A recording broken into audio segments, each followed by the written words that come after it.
Thank you. You know, a woman once asked me, and she said, Rabbi Jacobson, could you find me a perfect man, a perfect husband? So I said, I could try, but give me the definition. You know, perfect is a very relative term. What's the definition of that perfect man you're looking for? And she said, in my book, the perfect man is someone who wakes up 5 o'clock in the morning. He makes his own bed. He makes breakfast for himself. Yeah. He is scheduled, principled, disciplined. He only surfs the web 7 minutes a day. He only takes 2 calls a day. He does his own laundry. He doesn't see his wife as a slave. He makes his own food. He exercises and reads daily. Most importantly, you always know where he is. You're never second guessing where he is. He's stable, consistent. He's in the same place. And finally, he goes to bed 9 o'clock at night. She says, Rabbi, that's my definition of a perfect man. Where can I find such a guy? And I said, in prison.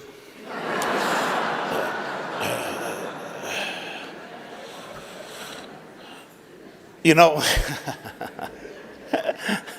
which is actually true.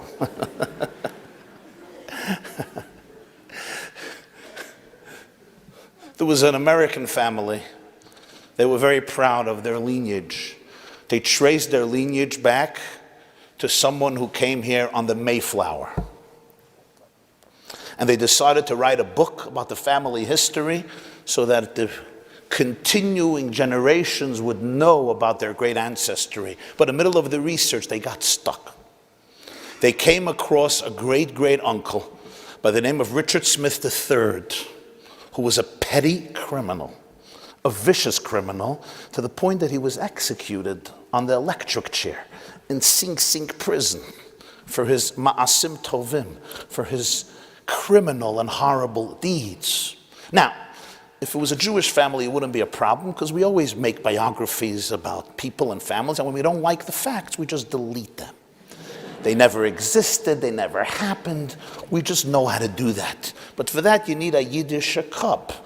This family didn't know about that art of reinventing history based on your needs and social pressures and expectations and shidduchim and seminaries and schools and yeshivas and a lot of things that go on in Jewish minds. Not all present company excluded, of course, but you know what I'm talking about. So what do? So they go to this expert and he says, I'll write it the way it's supposed to be written, loyal to historical accuracy, but not compromising integrity. And with bated breath, they wait for the publication of the book, and they fetch the book, and they go to that page, and they read the following paragraph, my dear friends. Great-great-uncle Richard Smith III occupied a very important chair in a central governmental institution. He was tied down to his position with the strongest of cords, and despite many attempts, he could not tear himself away from this important position, where he remained with the profoundest of shackles and cords, linked and connected to this important chair until his last breath. His death came as a sudden shock. Friends, you got to know how to tell a story. There's telling a story, and there's telling a story. And in many ways, this month and the next month is a story. It's a story that we tell every year, but you have to know how to tell the story. Because it's how you tell the story that makes all the difference. You all know about the 3 Jews in Palm Beach, Florida. They lived in New Jersey, they retired in Palm Beach. They would go golfing every morning and then play bridge, drink gin. And they would tell each other jokes. Now, how many Jewish jokes are there? Do you know? How many Jewish jokes are there? Huh? I'm an expert. This is my field. So there are 300 Jewish jokes. That's it, there are, okay? 100 of them about rabbis, 50 lawyers, 25 doctors. The rest is about food, wives, mothers-in-law, husbands, and that's basically it. And then they're recycled in different ways. So what do 3 Jews in Palm Beach do? They tell Jewish jokes. And they're plotting and laughing and giggling. After 10 years, they got a little bored. So they decided instead of telling the joke, they'll number every joke. And they just say 43. And you know what joke 43 is. Everybody will laugh. And then one day a 4th guy joins. And he sits down and he doesn't understand what's going on. Joke 120, everybody's laughing. Joke 69, everybody's laughing. He feels like an idiot. And you want to be part of the clique. You don't want to be an outsider. So he tries his luck and he gives a scream. 89! Stone-faced. Nobody's laughing. Like the guy in the back there. Nobody's laughing. Stone-faced. He says, what's going on? Why are you not laughing? When you guys do the numbers, everybody's laughing. What's wrong? They say, listen, you have to know how to tell a joke. It's always how to tell the story. There's a story that we tell. We tell the story through rituals, traditions, customs, prayers, services, community, mitzvahs. But how do we tell the story? How do we understand the story? A number of years ago, a man by the name of Moshe Erlanger, an Israeli Jew, went to Germany for business before Yom Kippur. Because of weather problems in Germany, his flight from Frankfurt to Tel Aviv got delayed, and at some point they notified him that Ben Gurion Airport is closed for Yom Kippur, and he cannot make it home for Yom Kippur. Disappointed, he called home, shared with his wife and family that he won't be home for Yom Kippur. The first time since his wedding that he would not pray Yom Kippur in the shul where he moved, his yeshiva community. He loved the people, he loved the cantor, he loved the rabbi, he loved the worshipers. It was just his lifeline. And on the holiest day of the year, he felt very isolated and disappointed. But you don't always choose where you are at a given point in life. Curveballs come our way constantly, although we try to avoid them. And he booked a hotel near the Great Shul of Frankfurt. He walks to the Great Shul moments before Yom Kippur. He had his talit, his prayer shawl, but he didn't have the prayer book for Yom Kippur. He didn't have the white coat, which we call the kittel. He had slippers. He comes into the synagogue. The gabbai, the assistant of the synagogue, comes over. Shalom Aleichem, welcome to the Great Shul of Frankfurt. Where are you from? He says, I'm from Israel. I got stuck here, unfortunately. I have to be here Yom Kippur. Can you give me the attire I need for Yom Kippur? He says, absolutely. Here is your attire, here is your prayer book, and here is your seat. I don't know if any of you have been to the Great Shul of Frankfurt. It's worth a visit. It's splendorous. It's an architectural marvel, and it fills up on Yom Kippur. He's sitting there. In Yiddish, the word would be verhakt. How do you say verhakt in Teaneck?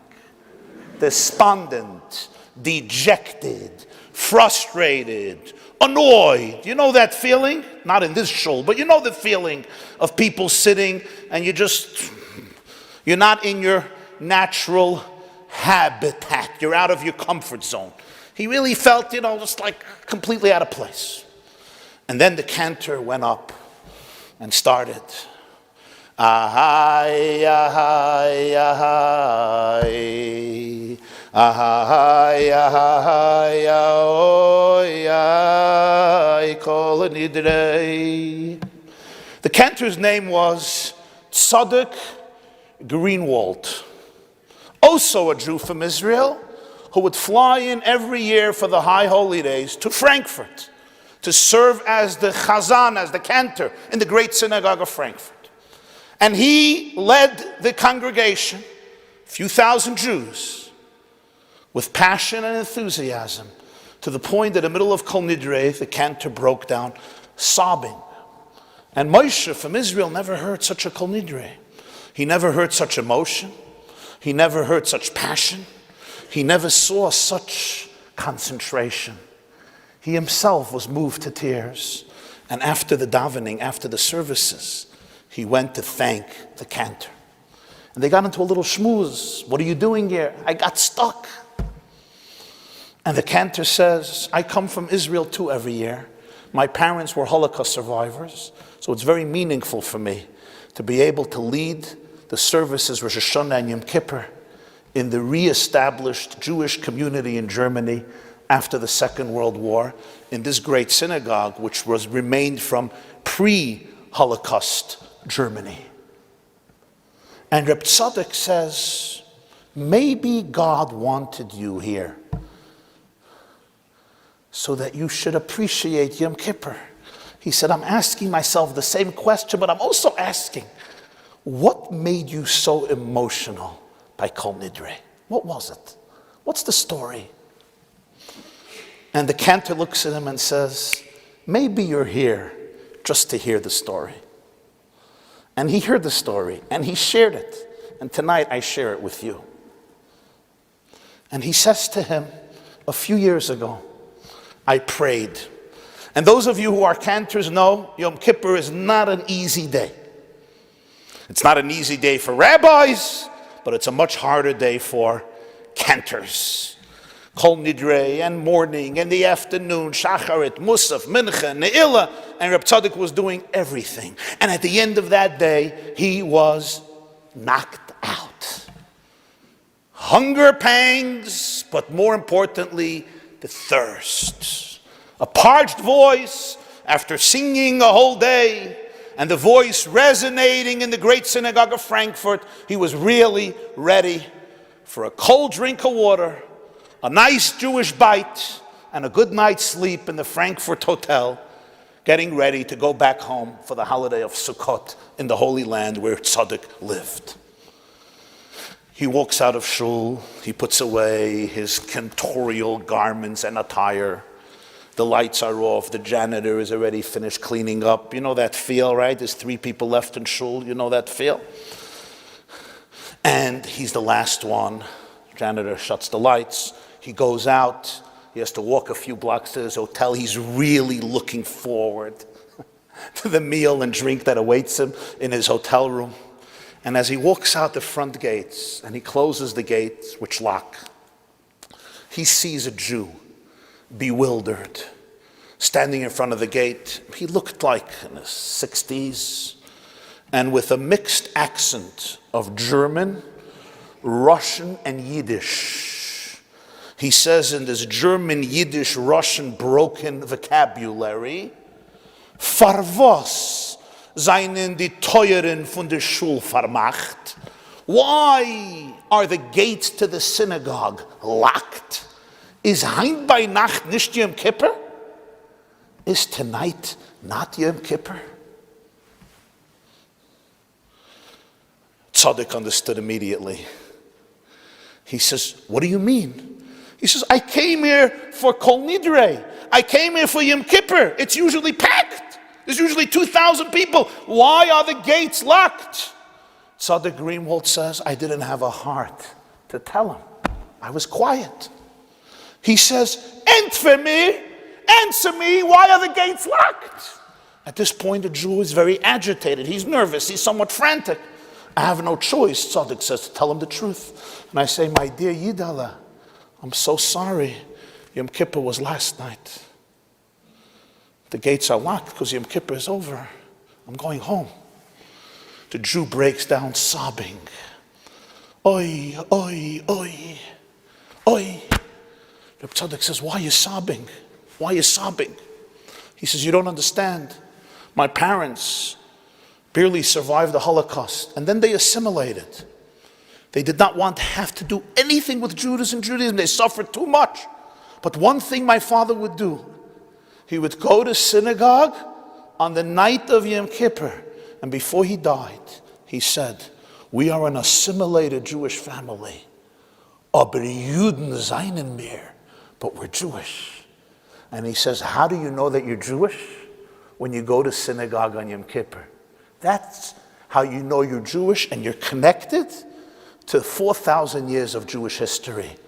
And he looks at the cantor and he says, in my life, I never missed Yom Kippur Kol Nidrei. When my father was alive and after he died, this year is the first time, at last, I'm not Jewish anymore. That's why I'm crying. What would you do? Tzaddik Greenwald knew exactly what he has to do. He put his hand on the Jew's shoulders and he said, come with me. Come with me. He opens the gate, takes him into shul, opens the lights, puts on his talis, his kittel, his chazan hat, goes to the cantor, goes to the pulpit, puts this Russian German Jew right near him, and he says, we're going to do Kol Nidrei. You and me and God. And he starts singing Kol Nidrei. Ahai, ahai, ahai, ahai. And Tzaddik says, I'll tell you the truth. I'm a professional cantor. Usually when I get up, there's 2,000 people. You know what I'm thinking about? I'm thinking a little bit about God. But what am I mostly thinking about? I got to impress the people. I want to impress the board of directors. I need a contract for next year. I want to get some compliments. I need some validation. I want to do a good job. I want to be liked. I want them to have a meaningful experience. But here, I was alone. There was not one person in the shul. There was an old Jew, an assimilated Jew who knew nothing. Who was I singing for? But I felt God's presence with this Jew. And I broke down, crying. And I sang Kol Nidrei, and I felt all of Jewish history coming to life at that moment. I finished the Kol Nidrei. Send them my love. They probably want to hear. I finished the Kol, but you can put it on vibrate, please. I finished the Kol Nidrei.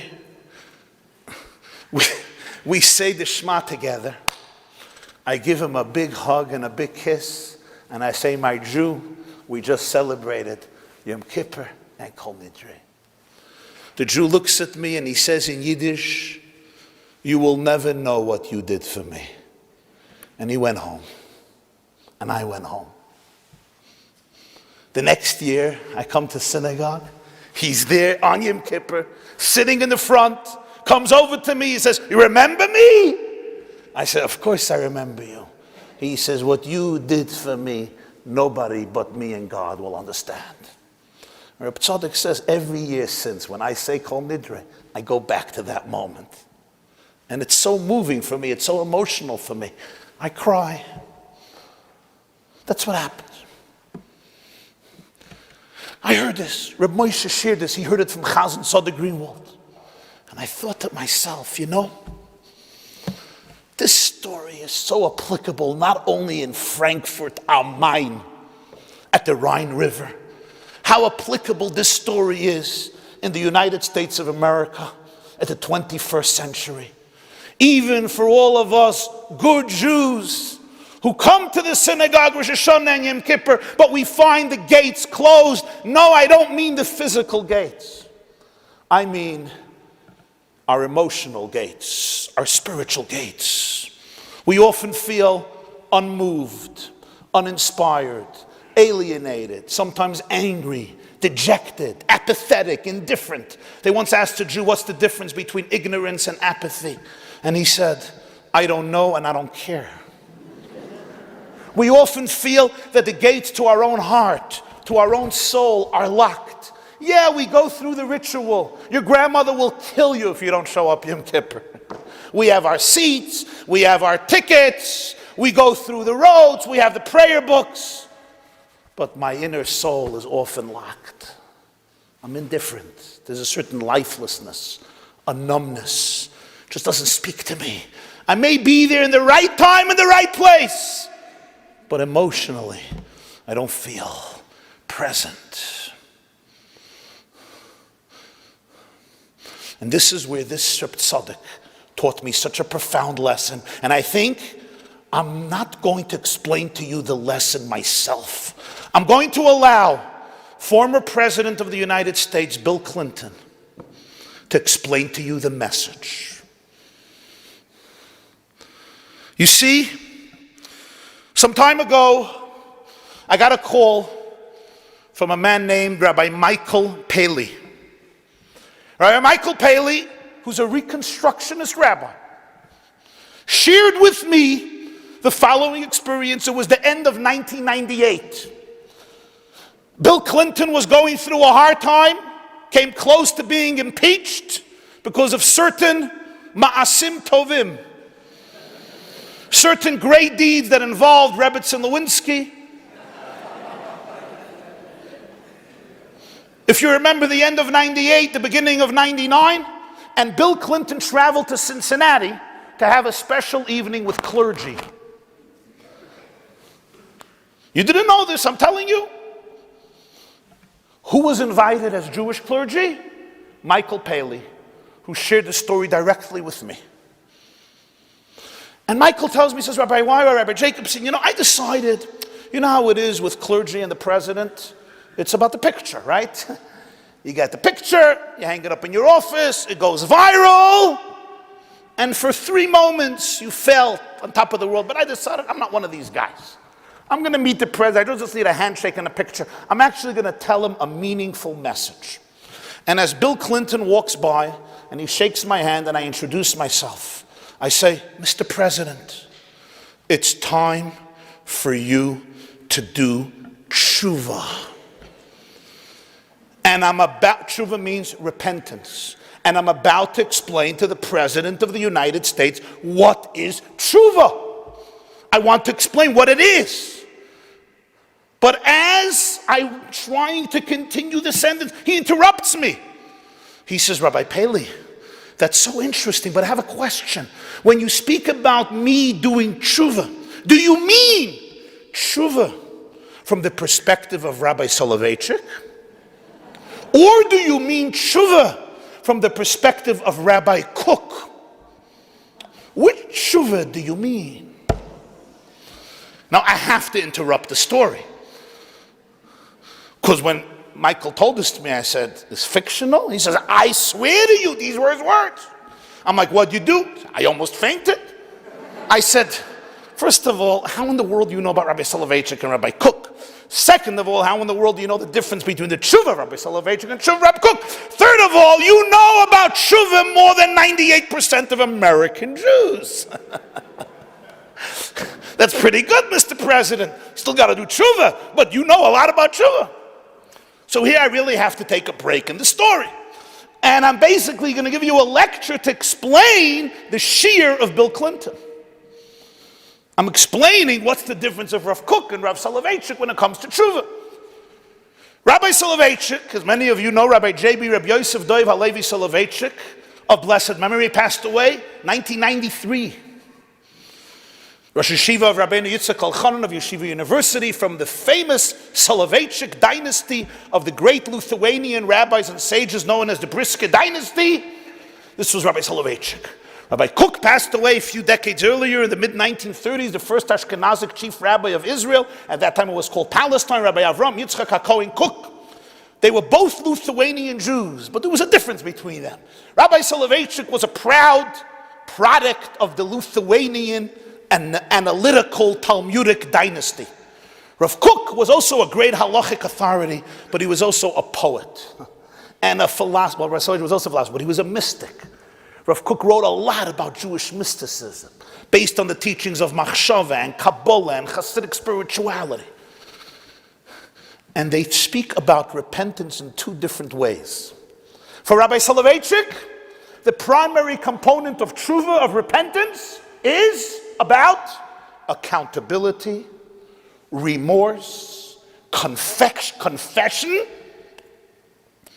and accepting and resolving to change your behavior in the future.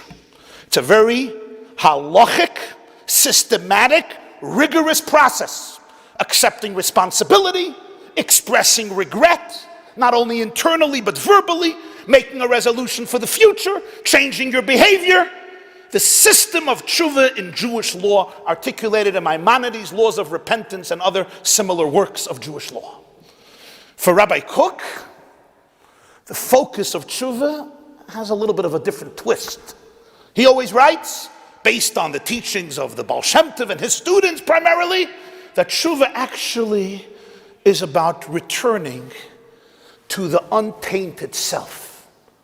It's the discovery that the core self has never been alienated from truth. That my core soul is a chelik Eloka mimal, is a fragment of divinity. And therefore sin is essentially an aberration of my internal spiritual chemistry. Tshuva just means reclaiming who you always were, discovering the positive core that was never tainted and never tarnished, and just re-embracing that which was never detached or alienated. So so President Clinton, Freudian slip, President Clinton wants to know which tshuva do you mean? Do you mean the tshuva of Rabbi Soloveitchik? Do you mean the tshuva of Rav Kook? Michael Paley was clever. He says, Mr. President, of course the tshuva of Rav Kook. Clinton says, that's interesting. Most people I speak to believe that I got to do the tshuva of Rabbi Soloveitchik, not the tshuva of Rav Kook. He's smart. Michael Paley says, but I say that you should do the tshuva of Rav Kook. He says, if so, we should talk. If that's what you believe, we should talk. And after the official meeting with the clergy was over, he said the president asked me to a side room, and we spent time conversing together privately about how Judaism looks at tshuva. And you know, beyond the humor of the story, there's a very profound message. Because very often, we look at this month, we look at the next month, and there's an element of dread, an element of fear. We call it Yamim Noraim, an element of awe. And it's true, there's an element of awe. But underlying the story of awe is a story of profound and infinite love. It's a story about the ultimate belief of Judaism, that all of my toxicity, all of my trauma, all of my insecurities, all of my pain, all of my jealousy, all of my depression, all of my agony, anger, all of my issues that I have to bring up to my therapist every week, all of the issues, they're true, they may be true and real and authentic and cause me pain, but they could not constitute your core self, which remains wholesome, powerful, confident, optimistic, sacred, positive, holy, and no experience in life, and not even mistakes that you have made or that I have made, and not even abuse that has been done to me by others willingly, maliciously, or even unwillingly, can snuff out, can obliterate, can compromise, can even dilute the truth of your internal wholesomeness and holiness. And thus the main process is to really work through the debris, not to allow myself to be defined by external layers, but to excavate and to find that core, powerful, divine self. Who am I? I am an ambassador of God in this world. Who am I? I am an ambassador of love, light, hope, healing, love, and redemption. Are there other voices in me that give me other messages? Of course there are. But who am I? And what are things that attach themselves to me through various voices? You know, the bar mitzvah boy who comes to his mother and says, Mommy, I want to speak at the bar mitzvah about our ancestry.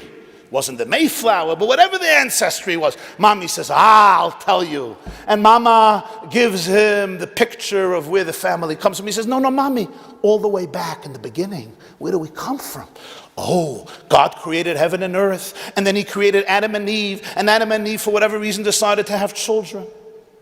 Mistake. And the rest was history, or rather not history, but her story. And then there was Abraham, Isaac, Jacob, Sarah, Rebecca, Rachel, Leah. Here we are.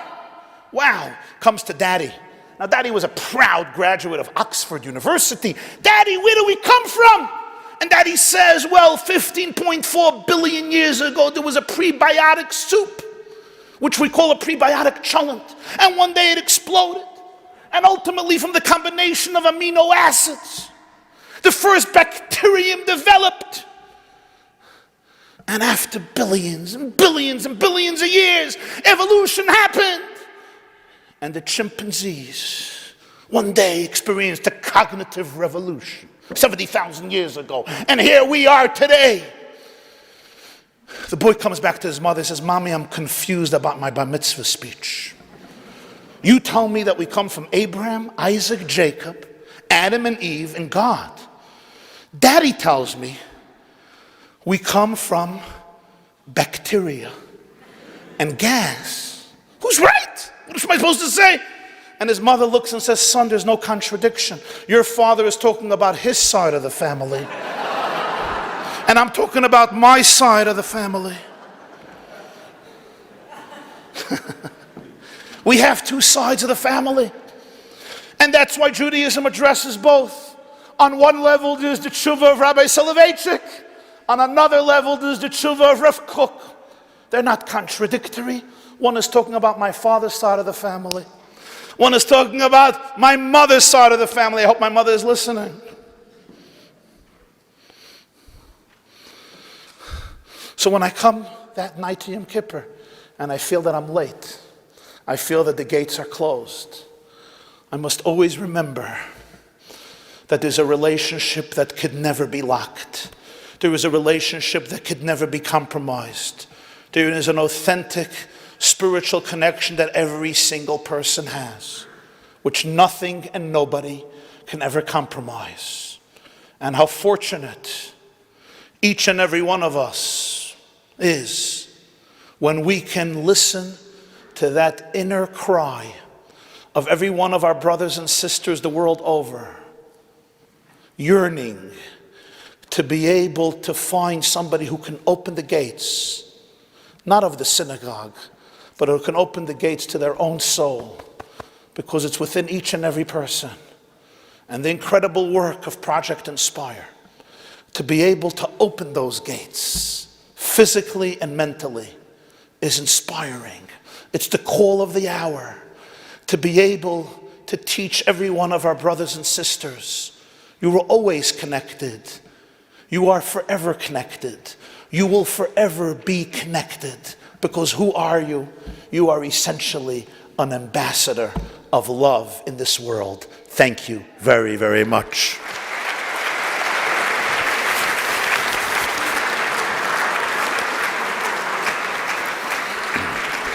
Thank you. This class is brought to you by theyeshiva.net. Please help us continue the classes. Make even a small contribution at www.theyeshiva.net/donate.